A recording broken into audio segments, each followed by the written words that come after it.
Hello everybody, welcome to this Move Monday. It is the second Monday of April. I hope you had a really nice weekend, and as we are going through this month of April, we haven't gotten into any actual exercises yet. I know it's been a couple weeks since we had our live boot camp, but with it being Financial Awareness Month, I thought that we should look at what the best bang for your buck functional exercises are. Now, functional exercises are especially important because they are the building blocks of movement and strength building, and the term functional mainly refers to exercises that focus on movements that we do on a daily basis. So standing up from a chair, squatting down into a chair, bending over to pick something off the ground, you know, carrying groceries, picking up a baby, sitting up, getting up out of bed. So a lot of functional exercises, their focus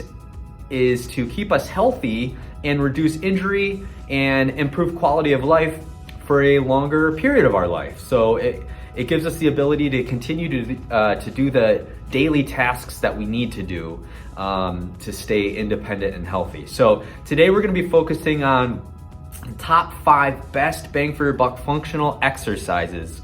So thank you so much for joining in on this one. I am Coach Brandon, and if this is your first time joining, thank you so much for joining. If you're, returning from past Move Mondays and live boot camps, thank you so much for tuning into this one. We're gonna get into our first functional exercise right now. All right, so as I was just mentioning, functional movements typically are exercises and movements of things that we do on a daily basis. So sitting up from out of a chair, or standing up from out of a chair, sitting back down into a chair, picking up a child off the ground. A lot of times you're gonna see that those movements typically revolving around squats. You're gonna see push movements, pull movements, rotating movements when you're picking something up and you're rotating at the same time, jumping, lunges, different movements like that generally are going to be your functional exercises. Some of those we will focus on today. For instance, we're gonna be starting off your first exercise, a bodyweight squat. Bodyweight squat, one of the best bang for your buck functional exercises that you can do. I highly recommend doing some squats on a daily basis. You probably already do squats, you don't even realize it. For example, when you're sitting down into a chair, you're squatting down, and when you're standing back up, you're driving the weight through those feet all the way back up. That's essentially a squat. So when you're doing squats and exercises, or in a gym or workout, you're basically working those same muscles that you need to get up and out, or sit down and get out of a chair. For some of you, that may seem like a very simple task, but as we get older and older, it's gonna be tougher and tougher to do that. So with your standard bodyweight squat, you wanna start off with your feet at least shoulder width apart. If your toes are pointed slightly out, that's okay, but remember, feet at least shoulder width apart. Try to keep your chest up as tall as you can, and as you squat back, try to keep your weight evenly distributed throughout your feet. Hands can come up by your chest, helps with balance. Drive down as far as you can and depth-wise into that squat, and then drive your weight back up through your feet all the way to your tall standing position. Remember, keep your eyes forward, chest up nice and tall, and repeat that motion. Generally speaking, I recommend doing at least 8 to 12 reps of those squats each time that you do them, at least 2 to 3 times, or at least 2 to 3 rounds. So that's gonna be your first functional exercise you'll see today. And again, doing that multiple times a day, at least 2 to 3 times a day, at least 8 to 12 reps at a time is gonna be the best amount of reps and rounds you can do to actually gain strength and function with that movement. Okay, so for our second functional movement exercise, our best bang for your buck exercise, our next one is going to be a single leg deadlift. Now, a single leg deadlift, if you're struggling with balance, that's totally fine. You can use, if you're standing next to a wall, if you have a chair by you or a table, I highly recommend using one of those items to help with your balance. But with your single leg deadlift, what we want to focus on here is we're going to be doing a hip hinge motion. So we're going to be hinging at our hips, but with one leg. So I'm going to keep one foot flat on the ground, a slight bend in my knee is going to be fine. As I hinge forward, I want to keep my chest, my back straight, my other leg, as I'm extending forward, it's going to start going back, but my chest is going down toward the floor. You're gonna feel that strengthening. You're gonna feel some tightness in the back of your leg, your hamstrings and your glutes. Those are the muscles we're working on here. Standing back up tall and repeating that motion.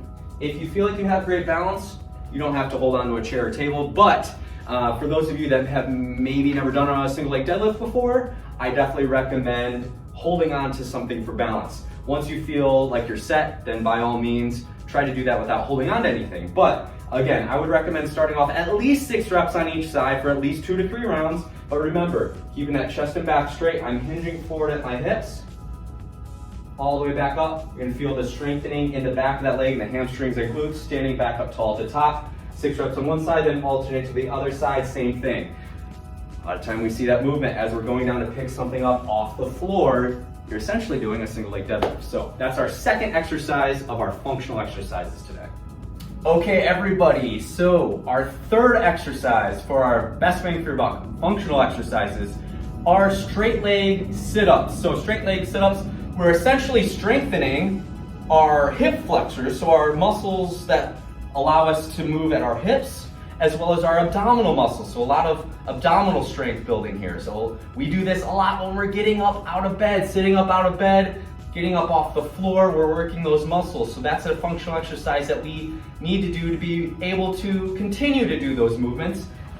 So as you're going to your straight leg sit-up, legs are gonna be extended, flat on the ground, back, shoulders, head flat on the ground to start off here, arms extended. It's okay if you use your arms somewhat as momentum, but I'm gonna sit up, keeping my legs extended, arms extended above my shoulders, and then slowly lowering myself back down. You're gonna repeat that exercise at least, again, 8 to 12 reps for at least 2 to 3 rounds. If you struggle to sit up all the way, that's okay. Just reduce that range of motion as far as you can reach, still tightening those abdominal muscles, and then back down. So we're essentially repeating that exercise with the range of motion that you can complete. If you can sit up all the way, great. If not, just get up as far as you can. And again, you're strengthening the hip flexors and our abdominal muscles. Super important functional exercise that we need to continue to do simple things, again, like getting out of bed and getting up off the floor.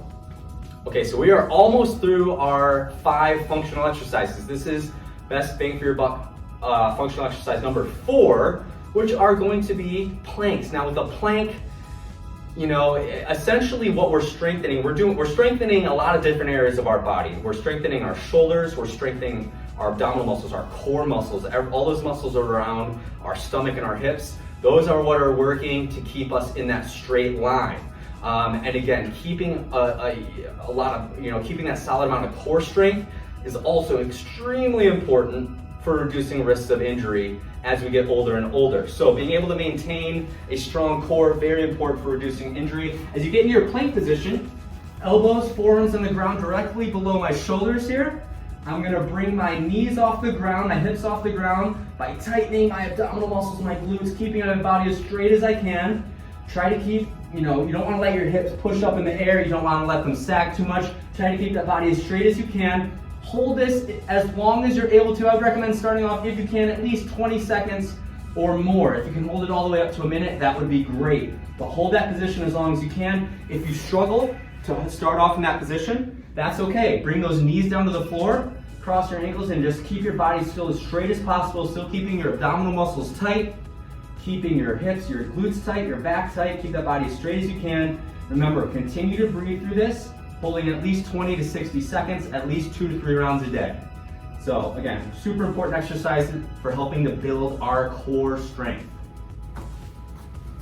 And our 5th functional exercise. This is, again, one of the best bang for your buck functional exercises. I know I keep reiterating bang for your buck. So essentially the top 5 functional exercises that we can do. This is our 5th one, and that is going to be lunges. So lunges, you hopefully still do somewhat of a similar motion throughout the day, and you can use, for this exercise if you need to use a chair, a wall, something like that for balance, that's okay. But with a lunge, we're gonna go into a reverse lunge. So we're gonna start off with standing position. I'm gonna step back with one foot, keeping my chest up, keeping my eyes forward. I'm gonna drop that back knee down toward the floor. Once I'm down to the floor, I'm gonna drive my way through that front foot and stand all the way back up tall, feet together in the middle. Again, dropping that back foot down, knee back down to the floor, and standing back up tall. Again, if you need to hold on to something for balance, that's totally fine. You can see I can drop down, holding one hand on that tape or on the chair, standing back up tall. I still recommend doing at least 6 reps on one side and then 6 reps on the other, at least 2 to 3 rounds. But remember, if you need to hold on to something for balance, great. If you don't, that's awesome too. Or if you feel like you can even add some weight for these exercises, holding on to some dumbbells or some water bottles, something that's gonna add some resistance, that's awesome too. But again, we should be working on lunges because of how often we are hopefully still doing that movement. A lot of times we're gonna step down to tie our shoes or step down and pick something up. That's a lunge motion. We're working those same muscles. So those are gonna be your top 5 functional exercises. I can't recommend that enough. And again, another reason why I refer to them as the best bang for your buck functional exercises are also because continuing to, consistently work on functional exercises is absolutely going to save you money down the road in medical bills and other issues. So continue to do those exercises. I would recommend getting at least those 5 exercises done at least 2 to 3 days a week. Remember, 8 to 12 reps, at least 2 to 3 rounds of each of those exercises. So thank you so much for joining in today. I look forward to seeing you on the next Move Monday. Have a great day, have a great week, and we'll see you next time. Thank you.